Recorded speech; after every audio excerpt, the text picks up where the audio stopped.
Je suis Étienne Gendin, je suis notaire à Genève. Lorsqu'une personne décède, il s'agit effectivement de déterminer qui, parmi le monde des vivants, va reprendre l'ensemble des biens de cette personne, c'est-à-dire ses actifs, son patrimoine bancaire éventuellement, ses objets mobiliers, ses biens immobiliers. Eh bien, l'ensemble du patrimoine revient à ses plus proches parents.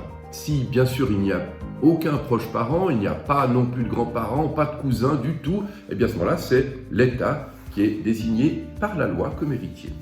Vous pourriez choisir de rédiger un testament en vous écartant des solutions qui sont proposées par le Code civil. Vous pourriez choisir, par exemple, de déterminer qu'une partie de vos biens reviendra à une organisation d'utilité publique, par exemple l'Église catholique romaine à Genève.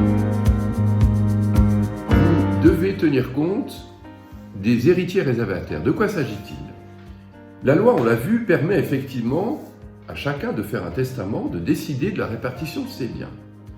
Néanmoins, parmi les plus proches parents de la famille, la loi considère qu'il y a une partie de votre patrimoine qui doit de toute façon leur revenir. Il s'agit principalement de vos enfants, éventuellement de vos petits-enfants, et aussi de votre conjoint. Ces héritiers sont au bénéfice d'une fraction de votre patrimoine qu'on appelle part réservataire, et une fois que vous avez déterminé le total de ces parts réservataires, eh bien, vous déterminez, à contrario, la quotité disponible, c'est-à-dire la partie de vos biens dont vous pouvez disposer librement.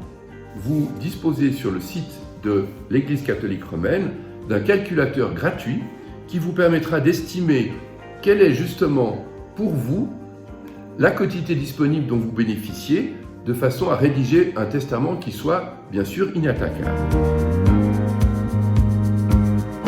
Lorsque vous décidez de faire un testament, vous devez d'abord savoir qu'il s'agit d'un document qui est parfaitement libre, c'est à votre disposition. Vous pouvez le modifier, le révoquer, le compléter par la suite, ce n'est donc jamais un acte définitif.